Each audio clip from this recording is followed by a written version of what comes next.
ইলিশ মাছ বেগুন দিয়ে রান্না করে যে কোনো সময় খেতেই আলাদা মজা। হ্যালো এভরিওয়ান, আসসালামু আলাইকুম। আমি আজ ইলিশ মাছ বেগুন আলু দিয়ে কিভাবে রান্না করেছি তা আপনাদের কাছে দেখাবো।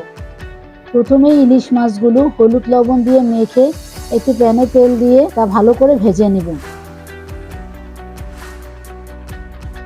ভাজা হয়ে গেলে মাছগুলো একে একে করে নামিয়ে নেব।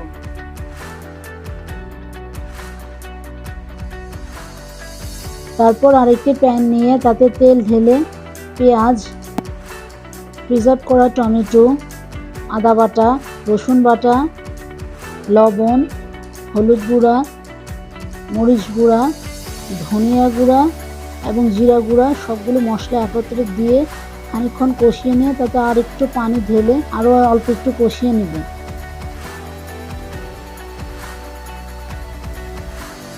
মশলাগুলো কষিয়ে নেওয়ার পর তাতে বেগুন এবং আলুগুলো ঢেলে খানিকক্ষণ নাড়িয়ে চাড়িয়ে এগুলোকেও ভালোভাবে কষিয়ে নিতে হবে।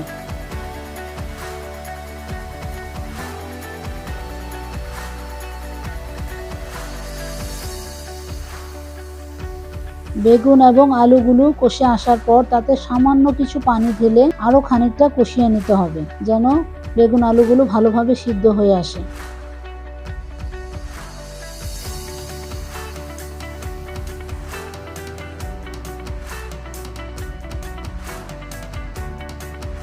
বেগুন আলুগুলো সিদ্ধ হয়ে আসার পর তাতে মাছগুলো একে একে করে ঢেলে দিতে হবে এবং সেখানে আরও খানিকটা পানি দিয়ে দিতে হবে যেন তরকারিটা পুরোপুরি ভালোভাবে সিদ্ধ হয়ে আসে।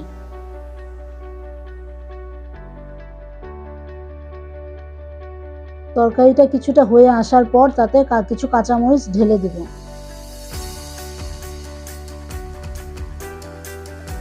তরকারি সিদ্ধ হয়ে যাবার পর কিছুক্ষণ নাড়িয়ে চাড়িয়ে নামিয়ে ফেলবো।